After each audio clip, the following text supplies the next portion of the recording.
Thank you very much. Thanks for having me. All right, it's something we really haven't been focusing much on as a nation. We're coming out of the 10 days of mourning. How has the economy done over this period? I think the economy, as we all know, in this time of the year, on the production side, goes to a slowdown motion. Many businesses like construction closes down, but of course retail does well. Overall, in a fairly ironic way, the passing of Tata Madiba has focused the attention of the investment and the global economy on South Africa once again, looking at a very extremely positive legacy that Madiba left behind. We've also had short-term injection of foreign exchange into the country. We've seen heads of states coming in tens of them, nearly 100. And of course, thousands upon thousands of media and other types of visitors, all of them bringing foreign exchange in the country. So we've seen the currency strengthening in the short term, and overall, very positive. Yeah. So all in all, been very, very positive. I mean, you've touched on the rand, but just tell us the reaction from the markets as the news of the passing of Madiba was announced. I think there was no negative or positive. As we all know, Madiba has been ill for a long time.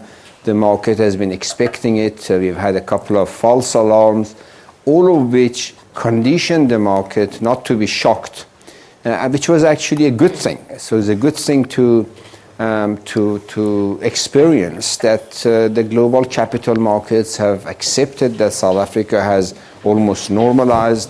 The personality of Madiba, as important and critical as it was historically and for the political transition and reconciliation, it had left a legacy of institutions that will, in a way, transcend himself.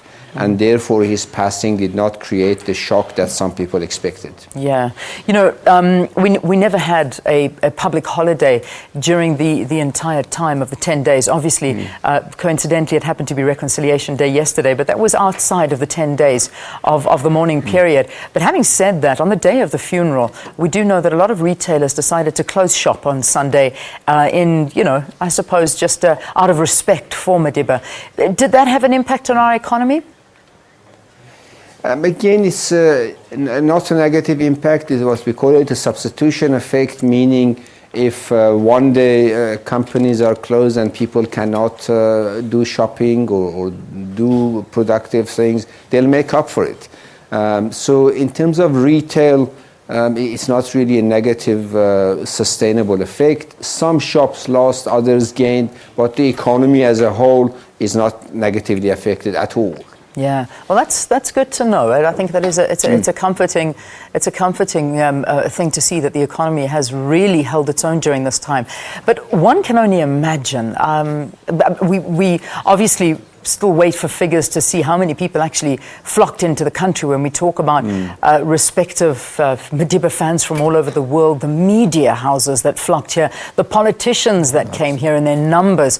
We saw hotels that were sold out and blocked off, and car rental companies, you name it. I mean, this must have had a massive boost for those in these particular industries. Without a doubt, as you mentioned, those industries, broadly hospitality industries, benefited in the short term.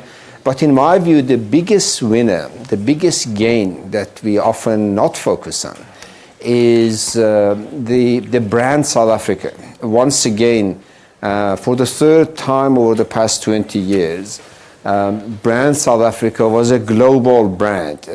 Every TV station, every medium focused on South Africa almost 24/7 and from all angles.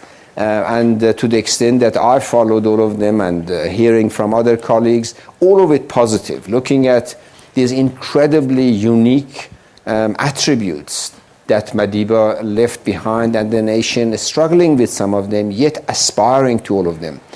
Something that has put South Africa as a showcase in a global community of human beings who are struggling with many of these issues, and those have direct and very profound economic and investment consequences for now and for years to come. Yeah, indeed. Thank you very much for joining us on the program. So if you were wondering, those were the effects on the economy over this time.